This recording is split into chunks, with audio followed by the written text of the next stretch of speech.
Okay, a simple tabletop review over the No Time to Die Omega Seamaster Professional. I feel like this has been done to death, but I'm by no means a watch expert. I just have worn watches for quite a while. Not necessarily luxury brands, but I've been into watches for quite some time. And I just recently came into some in the past year or so, and this is one of them. I'll be adding some cutaway videos as well to this tabletop review. This is the 007, no time to die, that is, watch. I think it's actually a great watch overall.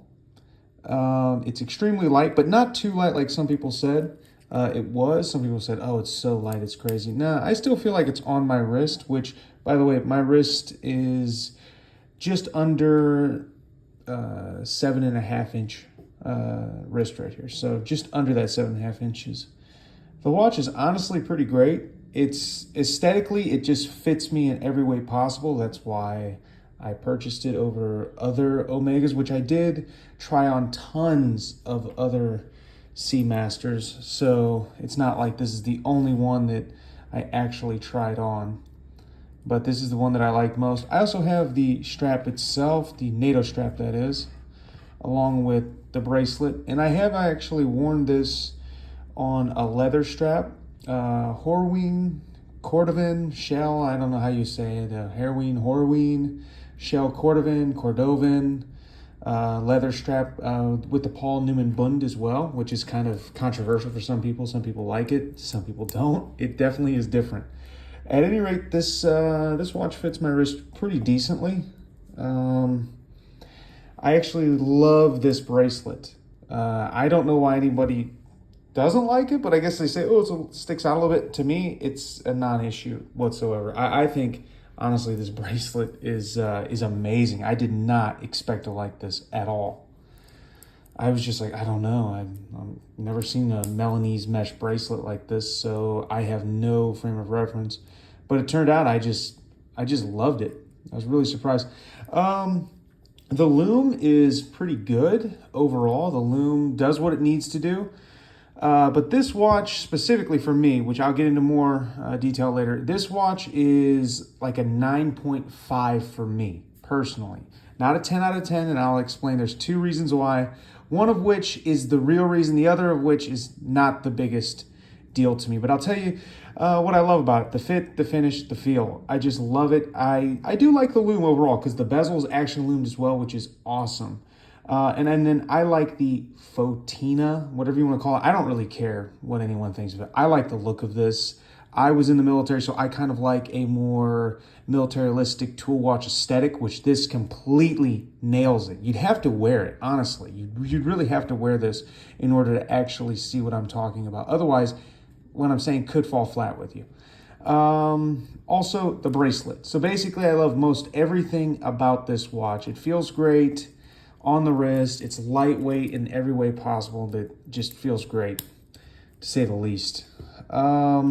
I don't care about this is fine, the wart or whatever everybody calls it. I don't really know. I'm not that hip like everybody else and been in the watch community for decades. But the helium escape valve, I like it. It's fine. I don't care.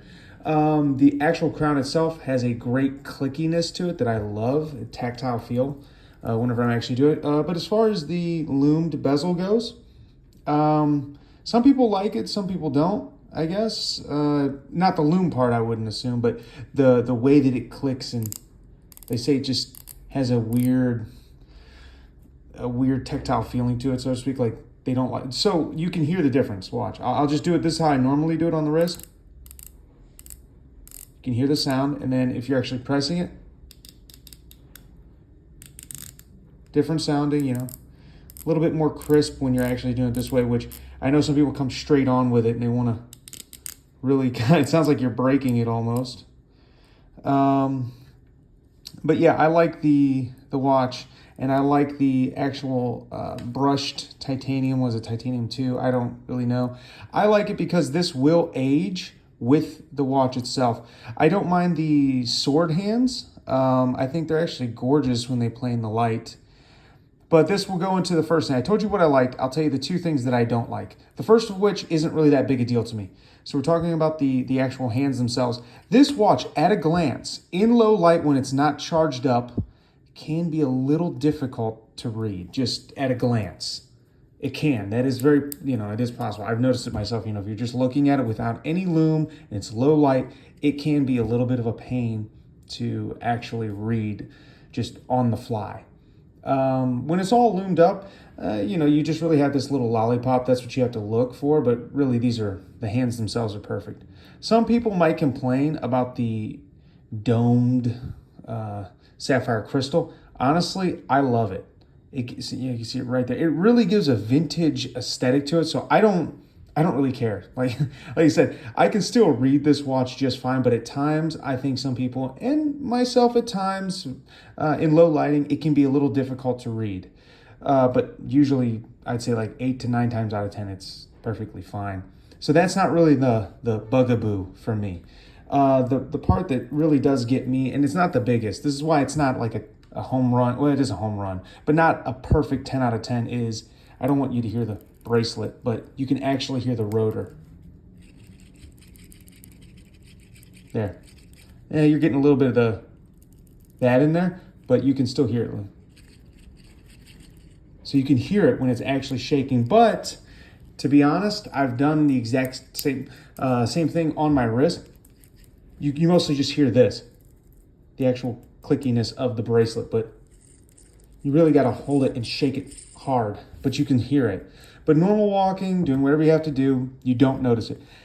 I don't like that, but I think maybe, I don't know, let me know, but I think maybe it has something to do with the titanium. I don't want to say like a tinny sound, because obviously it's titanium, not, tin sheet metal, but also the movement itself is much smaller than the case. It's literally this, and then you got the whole bezel, it's just empty. So maybe that gives it a more echoey sound. I have no idea. It gives it, for some reason, it's just, for such an expensive watch, which I didn't buy this at full retail. I know the people where I live. I have a relationship with the AD, so I was actually able to get a good bit of money off this watch.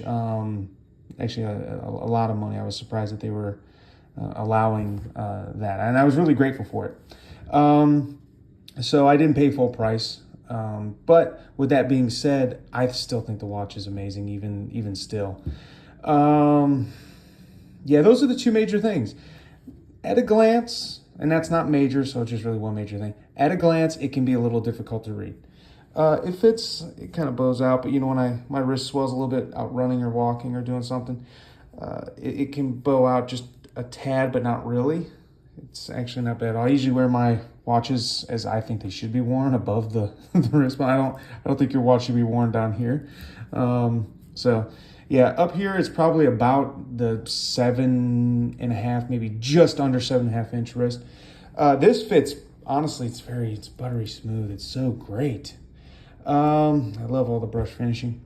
So like I said, I think the watch is very nice, but do I think the watch has great resale value? However anybody wants to say it.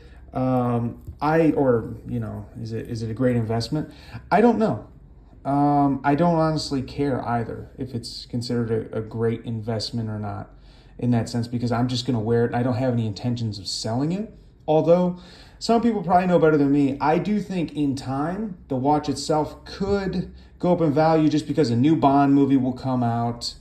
Not only will a new Bond movie, a new just James Bond in general will come out, and a new watch. So it's possible that they could do it that way. They could, maybe make this, it's a special edition, but it's not a limited edition. So maybe they would do that. I have no idea. But like I said, for me, I don't really care if it, goes up in value in that sense.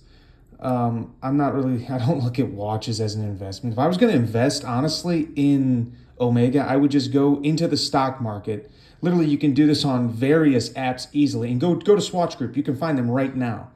And then just invest in their actual stock portfolio. So I'm not going to invest in this. I'd rather just invest into the company through the stock market if I'm going to do that, through the Swatch Group. But at any rate, I just really love the watch.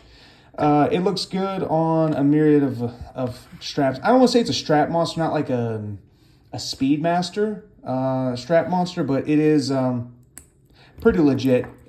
And it looks great on the NATO. It didn't look that bad on a leather strap, but then again, though, it is a dive watch, so I don't think I would be rocking this thing with leather all the time. It looks good on different types of bracelets, so I just think the watch overall is very wearable, especially if you have over a 7-inch wrist. The 42 millimeters is not a problem whatsoever, in my opinion, at least for me, especially with a darker watch. If you get a lighter watch, I feel like they wear bigger than a darker watch. You could wear a 42 millimeter black watch that somehow seems to have this optical illusion of sorts. It's the same size, but it seems to wear smaller, or at least to the eye. Same with this brown chocolatey dial. So, like I said, this is just, honestly, for me, I'm just a random guy. I'm not a watch expert. I just like watches. I've owned watches since I was in my late teens. I'm in my mid-30s now. I've basically always worn a watch ever since then. Maybe not to this specification and to this price point, except for one other time with an Omega Speedmaster Professional. It's the, I can't remember, is that the Sapphire Sandwich? Is it the 3861 movement? I don't know. Let me know in the comments. As you know, you can literally look up all the specs on this as well and everything, what all these mean and whatnot. So I'm just saying this is just a random guy that likes watches. The watch is actually a beautiful watch. This is kind of nice as well, the carrying case that it comes in. I think that it's a nice little departure from like a big old honking box. They give you this little box with a little manual and this itself. This comes separate, which this is expensive. Don't get me wrong. This is very expensive for what it is because it's got the James Bond branding to it. But NATO strap, it looks great on it, honestly. It really complements it very well. So, like I said, I have basically the whole shebang, the actual NATO as well as the Melanie's bracelet that comes on. So for me, I think this is a 9.5, but that also comes down due to how it looks. This is a watch that I can just look down at and not even know what time it is. You're like, what time is it? Oh, I was just looking at the watch. Let me look again. So that's basically this watch in a nutshell. I love it. If you have any questions or anything like that, remember to like, comment, share, and subscribe. I'll see if I can hit you up in the comments.